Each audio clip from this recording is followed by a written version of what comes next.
Hi, and welcome back to episode 3 of Chase Your Extraordinary podcast.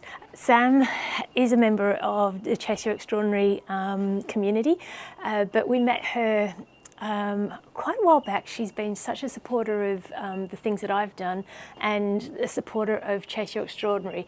Now, I believe that everybody has an extraordinary story to tell, and that story will inspire somebody else. And Sam was a little bit hesitant, but so glad that we got to record this story. Sam started running just for the sake of it and started a run streak, gave it up. Beer was calling, but I'll let her tell you the story. Everybody has an amazing story, and this is the purpose of Chase Your Extraordinary podcast, is to share this so that it inspires somebody else to go out and find their own version of what extraordinary means to them. And this episode does exactly that. So here goes. Hello and welcome back to another episode of Chase Your Extraordinary. Today I'm really excited to be joined by our guest Sam, who has currently on a running streak of over 1,650 consecutive days of running. Sam, welcome to the show. Hi Chloe, nice to meet you. And you. So as we do with all of our guests, we're going to take it right back to the beginning. So where did running first enter your life, and how did you become Sam? Well, I didn't really do much running at school. I hated sports really, but it wasn't until about 2015 there was an opportunity to go and do the World Police Fire Games in Washington in America, and it's kind of like a mini Olympics for people in services such as police, fire, prison service, etc. And I looked at the list of sports. I'm no good at team sports, handball sports, anything like that, so I thought, we best try running. So my husband was coming as well. We signed up for 10k cross country and a half marathon and thought, maybe I should actually try and do some running. And I kind of always had it in my head that I could never run more than about 3 miles in one go. So I had to put a bit of effort in, and then we went and did that, which was absolutely amazing, and kind of dipped in and out of it afterwards from there on.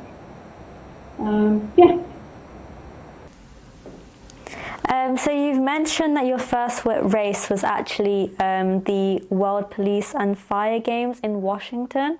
What made you sign up for that, and how did you feel doing your first 10k?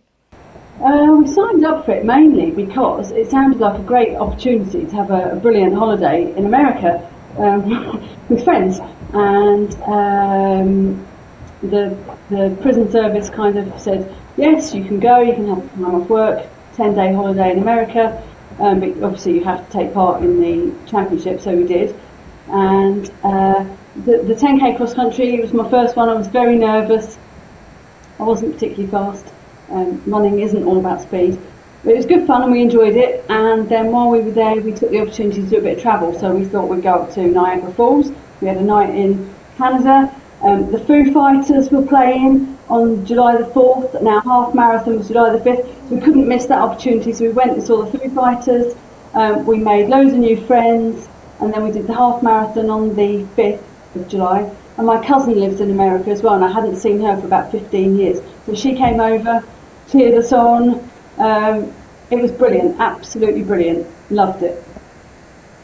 And you said that was your first 10k, so how did you prepare for that if you had never done something like that before? I did get a training plan, but didn't stick to it very well because I think they're really hard to stick to when you're working full time and stuff. I do find it's really difficult. But we had one little dog then, we've got 2 now, so I always take him out walking every day. So I would do things like, we're going to run from this hedge to the next hedge, or this tree to the next 2 trees, and build it up a little bit like that. And he quite likes running, although he tries to trip me up. So it was just really sort of building upon walking, basically.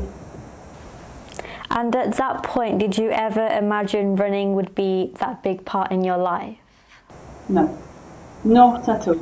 Didn't plan for it to be as big a part at all. And in fact, when we came back from there, I didn't particularly keep up running ever so regularly. I did a couple more events, but I didn't keep it up regularly. I've always been fascinated by people that run. I've always watched the London Marathon on the telly ever since I've been a little kid, but never ever did I think that it would be as much a part of my life as it is, no. So by the time this episode comes out, you'll have run every single day for over 1,650 days. So how did this streak actually start? Again, this was never meant to be what it is now. I've done in the past a couple of things. There's Red October, so quite a few people run every day in October. You know, like little Facebook groups that kind of do that, encourages people that once the nice summer weather's gone, to keep up being active. So I've done a couple of those. And then again, there's a couple Red January, which is very similar, you know, after the New Year. So people will run every day. There's an American one which goes from Veterans Day to Independence Day or something, so end of May until beginning of July. So I've done a couple of those, never joined them together, and then I started this streak on the 1st of September in 2021, it was now, and there was on Instagram, there was a lady who was doing a monthly charity running challenge, run streak challenge, and you paid £10, and each month it was a different charity, and you got a little medal. Everybody loves a little medal. And I did 6 of those in a row, and I was getting to about my longest streak ever, because I had one of 128 days that I stopped because I went to the pub one afternoon and couldn't be bothered to keep going.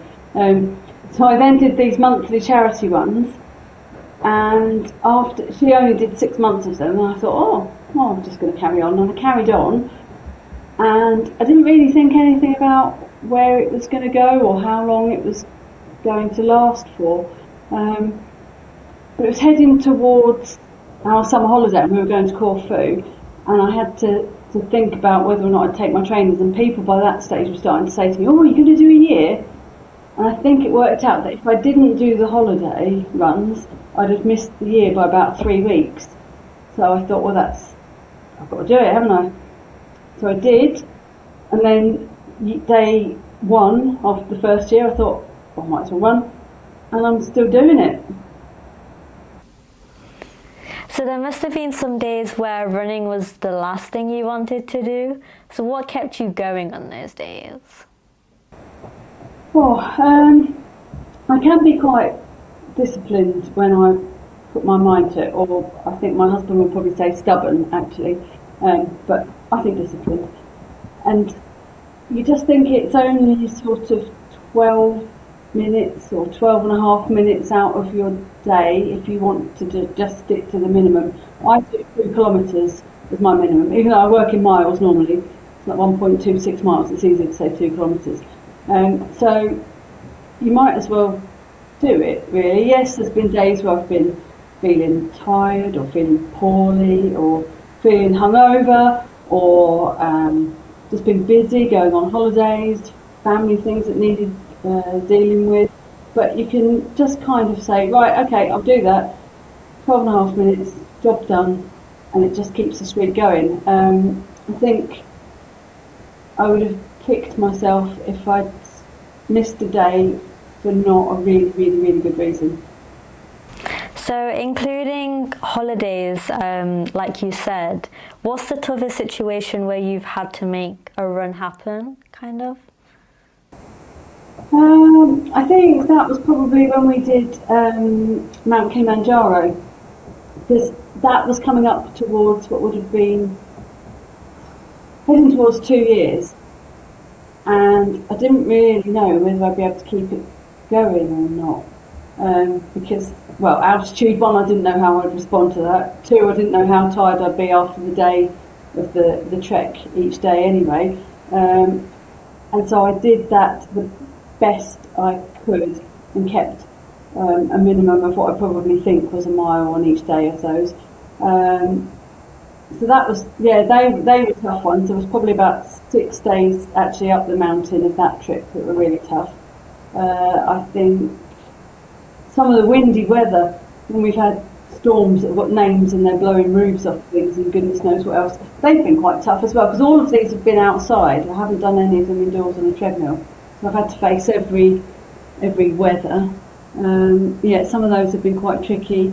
Thinking about when you're going on holiday, do you want to risk being stuck on a plane and missing it or whatever? So I have done a couple where I've gone out at just gone midnight before we've then left to the airport, that kind of thing, just to make sure they're done. Yeah, there's been a few challenging ones.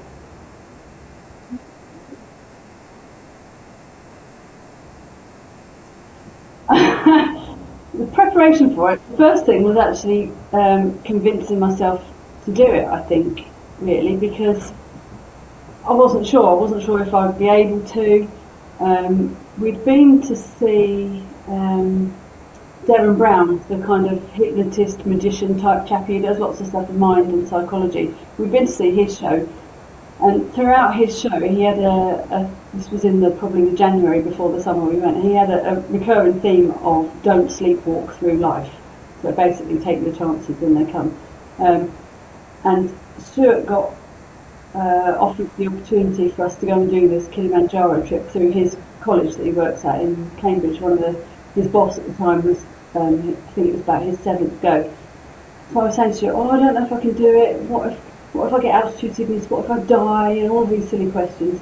And he said, oh well, you probably won't die. You might get sickness, you won't know until you try it. So all we did really was up our time on our feet, our cardio, to kind of make sure that our legs were going to be strong enough for 8-10 hour days of hiking, basically.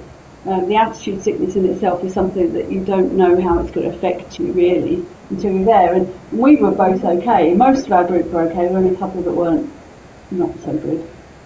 So it's kind of more just building up your stamina. So you may describe yourself of not doing anything major, like any major runs or big events. But I think running across Iceland north and south for 209 miles definitely counts. How did that challenge come about? That was, we went to the outdoor show in March 2024, and there's a chap who hosts the show called Danny Bent. I've heard of him on social media and things before. He's been described as the happiest person, or in the top, 10 happiest people in the UK or whatever. And he was hosting the show, and one of his guests was Sean Conway, who is quite a well-known adventurer, and I've followed him for years. He's done Land's End, John and Groats, all kinds of big things. And he was talking about his trip that he did with Danny across Iceland, this very same trip. And they were showing little video clips of it, and he was saying, how amazing it was. And I was watching it, and I thought, that actually sounds like something I could do. It sounds like something I could achieve. It fits in nicely to your 2-week holiday that you get from work. All of these other things, big trips across America and stuff, just don't have the time or the money or anything to do them. And this looked challenging enough. It looked the right amount of time. It just looked like it was something I could do. And we watched that, and I said to Stuart afterwards, this sounds really, really good. Like, I reckon we could do this. So I messaged Danny and said, are you going to be doing it again the following year? And he said, yeah, we will be. And he gave me the dates. I'm like, oh no, it's the only 2 weeks I can't get off work. He said, no, hang on, you're the first one to inquire. Got back to me. What if we move the dates by 2 weeks? Brilliant. Excellent. So that was it. We signed up for that based on this talk. And I think it just really grabbed my attention for some reason. I just thought, wow, what a challenge, what an absolutely amazing thing to do. And that was how that came about. So you and your husband Stuart did that together. What was it like sharing that experience as a team? Oh, it's amazing. It's really, really good. We didn't know whether we'd be able to do it or not. We thought we would, and I do believe that the body can do far more than your mind lets it think that it can. It doesn't get many opportunities to actually push itself as far as it can. And we both set out with the idea that we would do it together. There was about just over 30 of us in the group. We were all camping and things like that. And I think day one I ran the whole lot, and Stuart ran half of it, 3/4 of it. Day two I ran the first little chunk. And then from then on, we stuck together throughout the whole thing. Apart from each day, I did make sure I did my section of running, and then I'd run back or walk back or whatever. And it was just brilliant. It was just absolutely brilliant. We didn't know if we could do it. We smashed it. It was just, the whole thing was far bigger and more wow than I honestly had any idea it would be. It was just, you can't explain it really. You're just in such a big space, and you're away from the rest of the world for probably the only time you ever are, because everywhere you go somebody wants a bit of your time, or your phone's pinging, or all of these things, and we were just in the middle of this wide open space, and it was just brilliant to be there with your teammate, your other half. It was just fab. And did that teach you anything about yourself, putting yourself in that situation, and from who you are today and from when you were then? I found that it reminded me that sometimes you do need to just take a step away from things. It definitely showed that my mind is as strong as I maybe sometimes thought it could be, but it actually gave you the chance to prove that. I found that once I was there, I started getting nervous before we went, thinking, oh my goodness, am I going to be able to do this? What if I can't? All of these things. But the minute we set off, I don't know, something changed. Before we'd even, that first morning when Danny spoke to us and said, right, think about why you're here, you're going to go. As soon as we took that first step, it was like a switch had been clicked, and I just absolutely knew that we were going to do it. I had not a single doubt in me, and I think that showed that your mind is actually it is strong. Your mind is a very powerful tool, and yeah, there was nothing. We had a second day of storms and gales and grit storm and goodness knows what else, 16 miles of just awfulness. But I was kind of just standing there thinking, it's not going to kill me, I'm not in a life-threatening situation, I can deal with this, let's just crack on one step after another, and you just get things done. Yeah, people are stronger than they give themselves credit for. And you're clearly not done yet, so could you tell us any exciting challenges that you have coming up? Well, I've got London Marathon this year for the first time ever, which, as I previously said, watching it as a kid, I'm really, really excited about. We tried 11 years in a row to get into London through the ballot, and I got a spot this year, so I'm very excited about that. Actually, it's my first ever official marathon. I've done some marathon distances, but it's my first ever official marathon, so I'm really, really excited about that. But we're going back to Iceland again next year because I just want to do it again. It was so amazing. If when we'd finished and we got to the south and they said turn around, you're walking back to the north, I'd have done it like a shot. So yeah, very excited to do that again. It'd be a different crowd of people, could be different weather, could be a whole different experience, who knows. But in between, before then, so end of January next year, we're going to Swedish Lapland to do our first ever 100k ultra. So that is going to be in the snow and the ice, and it'll be over 2 days, so 31 miles each day. I'm not a massive fan of the cold. I love snow. Snow is very pretty, but I'm not a massive fan of being cold. But again, this is through seeing somebody else speak about their challenge and their experience. This was at the running show this year. We went and we listened to the talk that Jason Fox from Celebrity SAS did. Him and his there was 4 of them in total. They'd done their Arctic adventure, and we've watched the documentary before we went. Theirs was a 5-day one, 230 kilometres. And also one of our friends who we made in Iceland, he's just done the same or a similar 5-day one out there. And it all just sounded amazing, and I just thought, that's another thing we could do. We could do that. And this is raising money for their cancer charities that they're supporting as well. That's going to be so exciting. And how are you feeling to do that? How am I feeling to do that? Well, again, I've no idea how we're going to do it yet. I don't know how we'll be able to train for this one particularly either, because we don't get much snow around here. So I think it's going to, again, just be building up the stamina in the legs, building up the time on your feet, because I think this is probably going to be about 10-hour days. I don't imagine we'll be able to do an awful lot of running just due to the terrain. So I think it'll be some running and a lot of walking. So making sure that you're happy to spend, 10 hours on your feet. Yeah, I'm not entirely sure yet. The training is going to go for that. We've still got 10 months. It's okay. And do you think your run streak has helped you prepare mentally as well as physically for these bigger challenges you have coming up? Yeah, definitely. I think so. Because yes, I'm pretty sure that without the run streak, I would easily have had days where I've gone, I can't be bothered today. I'm not going to do that. No, I'm not going to go out today. I think, yes, quite often, as many people say, the hardest bit is getting out the door. So once you're out, you're in it, you just keep going. So I do think that yes, that has helped, and I think yeah, it does. It makes your mind a little bit more committed to things and a bit stronger. I think, yeah. So when looking at your own journey from your first race in Washington to running across Iceland, what's your chasing your extraordinary meaning to you? I don't know, just doing things I never thought I could do. It's amazing.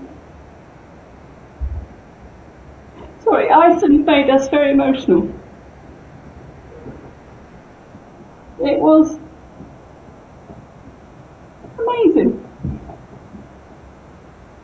And yeah, I never ever thought I'd be able to do anything like this. Ever. You watch all these people doing all their big stuff, and I've kind of done a bit big stuff now. And one of the things I love about your story is that it shows extraordinary doesn't have to mean running around the world or climbing Mount Everest. It can just be these small things and they mean so much. I think it shows that ordinary people can do extraordinary things. You don't have to be elite. You don't have to be an elite athlete. You don't have to be sponsored. You don't have to be professional. You don't have to have it as the only thing you do. You can just be an ordinary person, pushing your own limits and finding your own adventures and having fun. So from someone who is listening and they think that themselves are like a normal person, what would you say to them about trying to find something that feels slightly out of reach or something that's out of their comfort zone? I think everybody is capable of something more than they first think they're capable of. Absolutely, definitely. Just do things bit by bit, slowly, step by step. Make little goals, chase those little goals, get those little goals, tick them off, find something else. I think it's too easy to stay comfortable, it's too easy to stay within what you know, within your own boundaries. Couch to 5K I think has been just a massive thing for people. I think whoever invented that came up with that idea, what a genius idea to encourage people to move. And I think we can all do more than we think. And you start to feel really pleased with yourself and really proud of yourself. And everybody should feel like that. Everybody should find something that they can feel like that about. So to that, Sam, thank you so much for sharing your story today. It's a lovely conversation to show about extraordinary doesn't have to be about the big things, the extreme things. It's just simply showing up all the time and for wherever it takes you. For those wanting to follow your adventures, where could they find you? I mainly share stuff on Instagram and I am Dog and Quack on Instagram. Nothing to do with my name. I've got a dog. Well, I've got two now. I've got a dog. I like ducks, and I've got a little duck squeaker on my push bike. So it's Dog and Quack. So good luck for everything coming up for you, and especially Iceland round 2. That can be very cold. So for everyone listening, whether your goal is your first mile or your first ultra, remember that extraordinary often starts with one small step. Until next time, keep chasing your extraordinary. Thank you for even thinking about having me on. It's brilliant, gobsmacked. Thank you. Hello and welcome to the cool down of episode 3. I've just listened to Sam Douglas tell her story, which is really good, Nick. We both watched this. I was there at the time when you've edited as well. So what do you think about Sam's story? Oh, it really got me here. The way that she describes what it means to her to do the things that she's done. So it is that whole idea of discovering what you're capable of achieving. And when you look back and see how far you've come, it really got me here. So that's really good. So I hope you all did watch the episode.